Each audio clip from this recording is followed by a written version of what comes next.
di burocrazia, dice sono vittima della burocrazia, ho perso tutto, sta sulla gru per denunciare non solo il suo stato imprenditore ma anche tutto quello che gli è successo con delle concessioni. Adesso ne parleremo, mandiamo questa copertina e poi in collegamento con la nostra Carla Lombardi e insieme a Marcello Di Finizio. Guardate.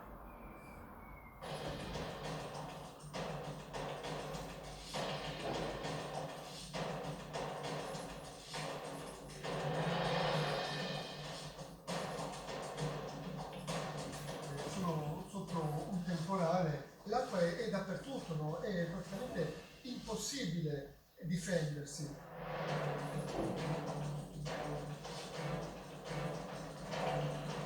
Questa cosa, come potete solo immaginare, su questa gru è terrificante.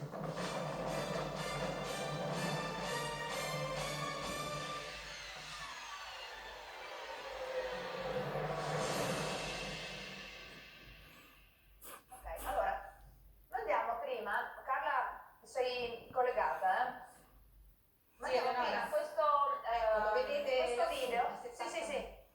Dimmi, poi, perché c'è un video da mandare che è molto forte, che lui ha girato praticamente sopra la perché abbiamo passato pioggia. Una bruttissima notte questa notte. Sì. Sotto la pioggia, anche questa notte è stata una bruttissima notte, un temporale fortissimo, tuoni, lampi, pioggia forte e vento. Ricordiamo che siamo qui a Trieste, che la Bora può arrivare a delle raffiche fino a 160 km/h e lui è da 126 giorni che si trova lassù, a 70 metri. Allora, sospeso, esposto a freddo, pioggia, intemperie, e noi vi mostriamo un video girato proprio da lui 3 giorni fa, video che è stato pubblicato da lui, ma anche stanotte, come sta dicendo Carla, praticamente è successa la stessa cosa. Allora, vediamo quello che succede, no? In questo momento, come potete vedere, sono sotto un temporale e sono ormai ore che sta piovendo incessantemente e ci sono anche, cominciano ad esserci anche i fulmini, i tuoni che si stanno avvicinando sempre di più e questa cosa, come potete solo immaginare, su questa gru è terrificante, perché come potete vedere ovviamente è una gru ed è fatta tutta di ferro e l'acqua è dappertutto, no? È praticamente impossibile difendersi. Nonostante io abbia sistemato in qualche modo qualche telo di plastica per potermi riparare almeno un po', come vedete ho questa qui davanti è la tenda dove in questi ultimi giorni dormo. L'ho spostata qui un po' più in basso, ma non è che poi alla fine non è che faccia molta differenza. Allora, Carla, l'istituzione, l'amministrazione, che cosa sta rispondendo? Cosa dice? Perché noi un po' ci abbiamo parlato. Dimmi, Carla. Ho sentito l'amministrazione comunale e ha detto che loro quasi quotidianamente fanno dei tavoli tecnici con la prefettura, con le forze dell'ordine, con i vigili del fuoco per cercare di trovare una soluzione pacifica a questa questione. Naturalmente andare con la forza potete capire che è molto pericoloso, perché come potete vedere è una gru vecchia, c'è pericolo che anche che succeda qualcosa di grave andando a prenderlo, e poi naturalmente dovrà scendere con di sua volontà, perché giustamente lo fanno scendere e poi dopo poco potrebbe risalire da un'altra parte. Quindi Marcello vuole risposte concrete. Io gli ho parlato ieri, gli ho detto appunto che anche l'amministrazione sta cercando delle soluzioni, ma lui ha detto: sono stanco di promesse, sono stanco di parole, scenderò solo davanti ai fatti. Quindi speriamo che si riesca a trovare un compromesso tra le due parti. Ti chiedo, Carla, se ritorni, grazie, con le immagini, guardate l'altezza che lui deve percorrere tutti i giorni per andarsi a prendere il cibo che gli portano amici e parenti. Immagino anche la situazione di stanchezza, può dormire là tutte le notti. Nello Troppi, grazie di essere qui. Nello.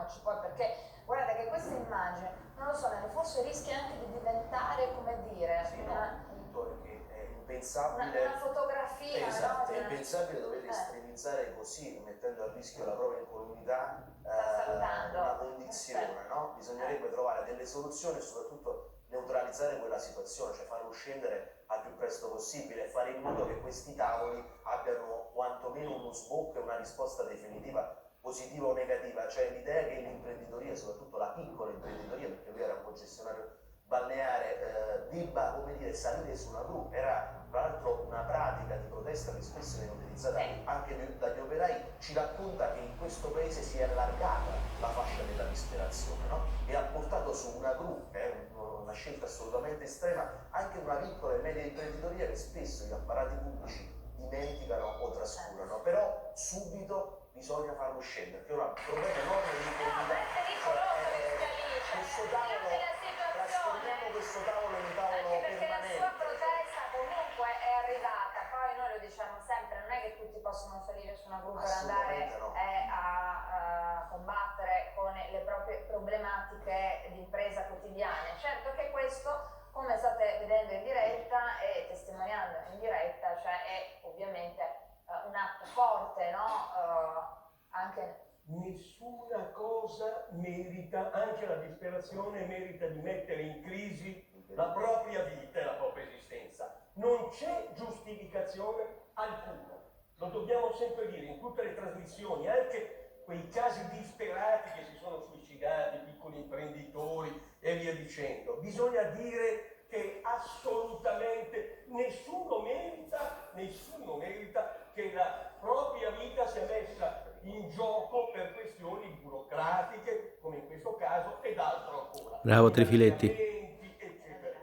Allora ha ragione proprio, ci mancherebbe altro. Anzi, io forse farei qualcosa di più, solo non conosco la situazione strutturale, ma io sarei addirittura per mandare un elicottero, imprigionarlo e portarlo giù, cioè nel senso che sarei per fare anche un'operazione anche forte. Non lo so, adesso ripeto, non conosco le... C'è una questione di sicurezza, c'è una questione deve assolutamente scendere. C'è una questione di sicurezza molto precaria, ma scherziamo davvero. E poi addirittura si manda un messaggio, questo lo si può fare, perché noi non conosciamo il merito nel suo dire mandiamo, diciamo, le forze dell'ordine che recuperano lui, questo intendeva, perché forse ha usato un verbo che non mi piace. Mi scusi, no, Trifiletti, mi scusi, ma io su queste cose sono molto sensibile. Allora, imprigionarlo. No, allora ricordiamoci che questa persona, che comunque è un uomo libero, sta protestando per una situazione che riguarda la sua impresa. Nessun uomo, se non disperato, ok? No, vi prego, nessun uomo, se non disperato, arriva a stare 130 giorni, quasi 130 giorni sopra una gru. Ora, che ci sia, posso finire di parlare, Trifiletti? Sì, certo. Che ci sia una situazione ora di sicurezza, questo è un dato di fatto. Io perché oggi sono voluta ritornare qui? Perché mi pareva impossibile che dopo tutti questi giorni, nonostante la settimana scorsa ne abbiamo parlato tutti, ne abbiamo parlato anche noi la mattina, e questa situazione non sia stata risolta in qualsiasi maniera possibile, o comunque non si sia trovato un tavolo d'incontro con lui per poterlo ricevere.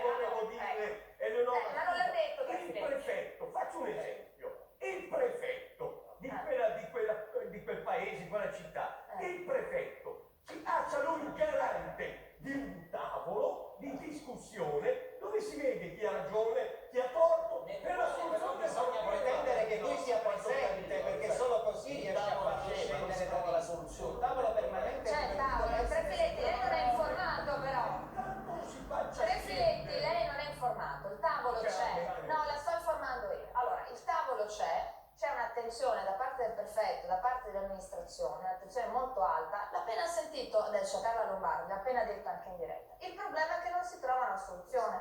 E fino a che non si trova una soluzione lui non scende dalla gru. Ora, in questi casi, come si interviene anche per mettere in sicurezza una persona che da 130 giorni sta lì?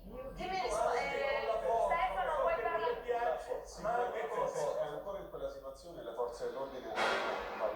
possibilità di un fortissimo rischio nel momento in cui si prova un salvataggio, perché poi diventa assolutamente, cioè nel senso abbiamo tra i migliori corpi di salvataggio al mondo, anche dei vigili del fuoco, quindi già hanno valutato bene la situazione. Ora appunto, ma sicuramente Ci vuole la pazienza del dialogo, è quello è quello, ma soprattutto riuscire a capire Bravo, Nello Tronchi ha detto una cosa.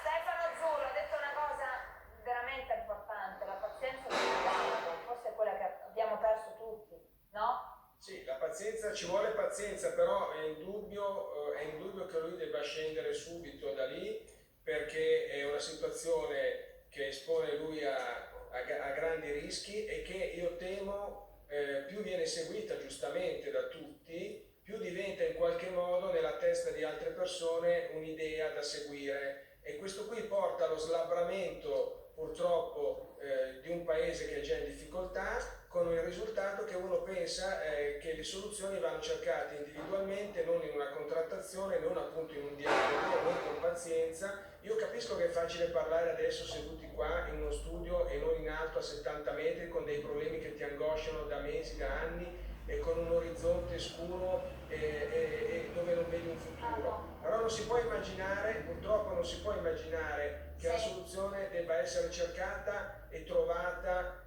forzando la mano e rimanendo appunto in cima a una gru, perché questo, ripeto, è già di fatto una sconfitta per tutti, ed lo dico senza alcuna retorica, è un fatto drammatico, perché assistiamo sempre di più all'idea che i conflitti si risolvono per via individuale, che non ci sia più una possibilità di dialogare. Questo vale in 1000 contesti, in 1000 situazioni di questo paese, e questo non può andare avanti, perché questa diventa poi inevitabilmente un clima di anarchia, di confusione e di scontro totale che genera il paese. Ora, non voglio fare la storia più grande di quella che è, però il dramma va rispettato, va seguito e va risolto seduti a 0 metri d'altezza, ragionando, cercando una soluzione che io sono sicuro che si troverà, perché una soluzione ci deve essere, è impossibile che non ci sia, senza fare torto a nessuno e senza provocare ulteriori danni per è una soluzione che per 130 giorni non hanno ancora trovato, Stefano, cioè la soluzione ci sarà. Sì, ho capito che non allora, hanno trovato. La concessione. Allora, Carla, tu dici che si stanno trovando tutti i giorni le amministrazioni, no? La situazione si sta aggravando giorno dopo giorno. Ecco, lui che cosa chiede esattamente? Lui chiede di poter essere aiutato, di poter essere messo in condizione di riaprire la propria attività. Qui vedete, sono arrivati degli amici perché sono molto preoccupati dopo questa notte che ti dicevo passata sotto la pioggia. Vito, che cosa chiede in sostanza Marcello? Tu sei un amico, Sì. cioè vuole riaprire la sua attività, vuole riavere la sua concessione. Ma Marcello sì, ma Marcello si accontentava anche delle promesse che gli sono state fatte, cioè il sindaco gli ha fatto vedere delle location alternative dalle quali gli ha chiesto anche un business plan. Marcello ha presentato questo business plan, ma poi alla fine ha saputo che non erano le competenze del comune, comunque oltre la beffa anche l'ha presa in giro, e questo è il dramma che l'ha spinto a queste proposte a non trama. Quindi dice che lui ha... Perdona, se no non si capisce. Lui ha chiesto... Sì, lui aveva fatto delle richieste che sembra avere una concessione propria per poter riaprire il suo locale. Sembra che gli avessero fatto delle promesse che poi non hanno mantenuto, per questo lui ha fatto questa protesta e appunto in questo momento dice: io scenderò solamente quando queste promesse diventeranno fatte. Vabbè, questo è quello che dice lui, però delle promesse. Sì, Carla, questo è quello che dice lui delle promesse, poi bisogna vedere, perché l'amministrazione che mi risulta stia cercando una soluzione, insomma, se avesse una soluzione l'avrebbe già trovata, per cui probabilmente c'è una volontà di risolvere la questione che per questioni burocratiche, perché guardate che sono le stesse amministrazioni in primis ad essere vittime della burocrazia, perché la burocrazia non è che la scrivono le amministrazioni, la burocrazia sono leggi italiane. Uno va in piazza e dice: io mi do fuoco, no? Se non mi danno l'autorizzazione, eccetera, eccetera. Io sono deciso e convinto che quella persona non può darsi fuoco, gli butto l'acqua, gli metto le manette, gli tolgo la libertà di suicidarsi.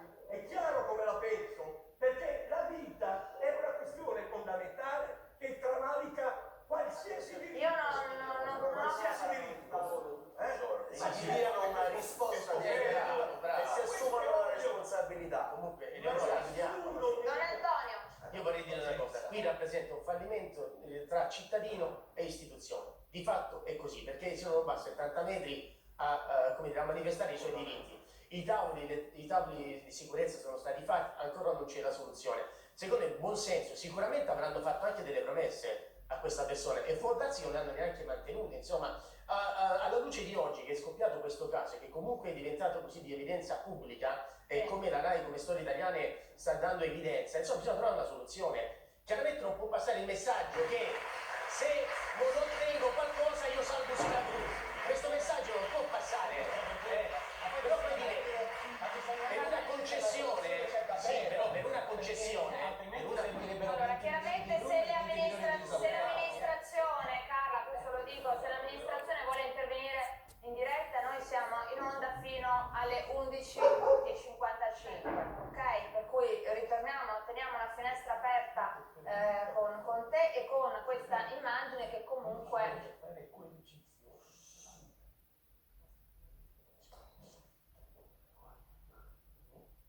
Adesso ci occupiamo di un altro caso dove le istituzioni invece sembrano rispondere. Siamo a